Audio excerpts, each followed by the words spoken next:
আজকে বাংলাদেশকে যারা সিরিয়া বানাতে চায়, আজকে বাংলাদেশকে যারা লিবিয়া বানাতে চায়, আজকে বাংলাদেশকে যারা ইরাক বানাতে চায়, সেই বিশ্ব মোড়লদের ষড়যন্ত্র কিন্তু আপনাদের বুঝতে হবে। আপনারা মেধাবী, আপনারা বিশ্ববিদ্যালয়ের ছাত্র, আগামী দিনে এই রাষ্ট্র আপনারা পরিচালনা করবেন।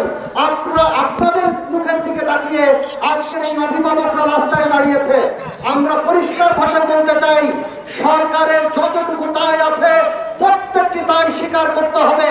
প্রত্যেকটি হত্যাকাণ্ডের সুষ্ঠু তদন্ত করে তার সঠিক বিচার করতে হবে। সেই সাথে এই বাংলাদেশে যারা বিটিপির মতো রাষ্ট্রের গুরুত্বপূর্ণ স্থাপনায় যারা আগুন দিল, বিটিপিকে যারা জ্বালিয়ে দিল, যারা সন্ত্রাসী কর্মকাণ্ড করেন, পেট্রোল পোড়ালো, সাধারণ মানুষের দুর্ভোগ সৃষ্টি করলো, তাদেরকেও বিচারের মুখোমুখি করতে হবে। অর্থাৎ সেই রাষ্ট্রদ্রোহী দেশদ্রোহী চক্রটি আপনাদেরকে ঢাল হিসেবে ব্যবহার করে বাংলাদেশকে যারা পুড়িয়ে দিতে চায়, ওই বিশ্ব মোড়লদের ইচ্ছা পূরণ করতে চায়, গৃহযুদ্ধ বাঁধাতে চায়, আপনাকে আমাকে মুখোমুখি করতে চায়, আপনাদেরকে রাষ্ট্রের মুখোমুখি করতে চায়, তাদেরকেও আপনাদের চিহ্নিত করতে হবে। তাই ছাত্রদের কাছে বিনীতভাবে আহ্বান জানাই, দয়া করে আপনারা ভাবুন, আরো ভাবুন। এখনো সময় আছে, আমাদের বাংলাদেশকে আমরাই রক্ষা করব। 52 থেকে আন্দোলন করতে করতে করতে এই পর্যন্ত এসেছি। গেল 71-এর পর আবার কিসের আন্দোলন? আমরা কার সাথে আন্দোলন করছি? হ্যাঁ, আমাদের দাবি থাকবে, দাবি আমাদের থাকবে, কিন্তু সেই দাবি সে উপস্থাপনা সুন্দর থাকতে হবে। আমি রাষ্ট্রীয় সবকিছু ধ্বংস করে নিজের জীবনকে বিপন্ন করে আমি তো দাবি আমার সে আদায় করতে পারবো না। অবশ্যই দাবি থাকবে, সবাই ছাত্রদের দাবি থাকবে, যার যার দাবি সেই দাবিটা উপস্থাপন করতে হবে সেইভাবে। তা আমরা তো সেভাবে করছি না, আমরা নিজের জীবনকে বিপন্ন করছি। আমি চাচ্ছি না, আমি একজন মা হয়ে, আমি একজন বাংলাদেশের জনগণ হয়ে, একজন জনসাধারণ হয়ে আমি চাইবো না আমার দেশের ক্ষতি হোক, আমার দেশ ধ্বংসের দিকে চলে যাক, কখনোই চাইবো না। চলুন আমরা সবাই মিলে একসাথে হয়ে এটা একটা সমাধান করি। আমরা সরকারের প্রতি অনুরোধ, উনি দেখছেন, আমাদের মাননীয় প্রধানমন্ত্রী, আমাদের সরকার দেখছেন কোথায় কি হয়েছে, এর পিছনে কারা আছে আমরা কি জানি না? আপনারাও জানেন, আমরাও জানি। ঢাল কারা? ঢাল হচ্ছে আমাদের ছাত্রছাত্রীরা ঢাল। তার পিছনে কারা কাজ করছে? বহুদিন ধরে এই ষড়যন্ত্র চলছে, এই ষড়যন্ত্র আর চলবে না। আমি অনুরোধ করব, আমি ছাত্রছাত্রীদের তোমাদের প্রতি অনুরোধ থাকবে, তোমাদের নিজের জীবনকে বিপন্ন করো না।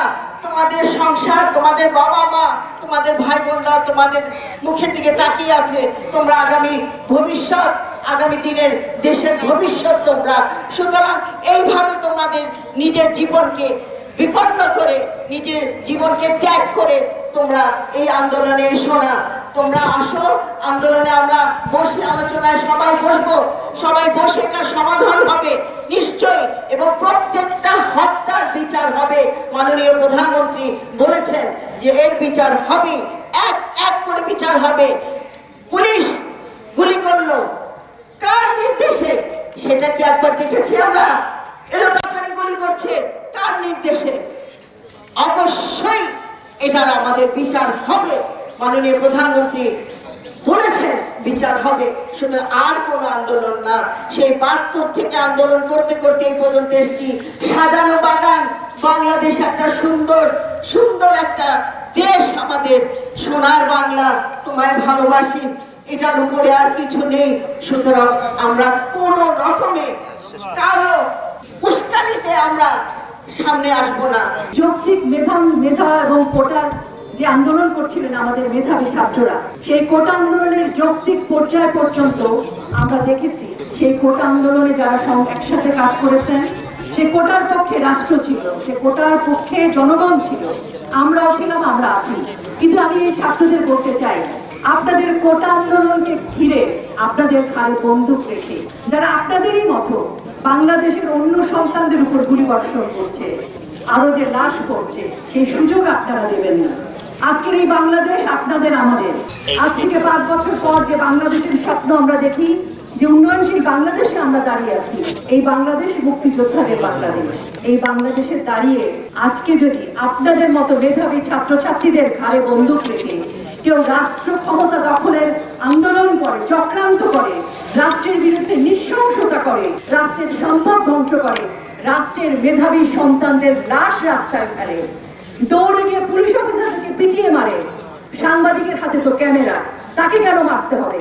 কোটা আন্দোলনকারী সত্যিকারের যে ছাত্ররা রাস্তায় আছেন তাদেরকে বলছি, এ দায় আপনারা নেবেন না, এই সুযোগ আপনারা দেবেন না। আপনাদের আন্দোলনকে ছিনতাই করে যারা রাষ্ট্র ক্ষমতায় যেতে চায়, যারা বিদেশিদের মদত দিয়ে চক্রান্তকারীদের ইশারায় ক্ষমতায় যেতে চায়, বাংলাদেশকে পিছিয়ে দিতে চায়, বাংলাদেশে হত্যাযজ্ঞ করতে চায়, বাংলাদেশে ধ্বংস করতে চায়, সেই রাষ্ট্রদ্রোহীদের হাতের পুতুল আপনারা হবেন না।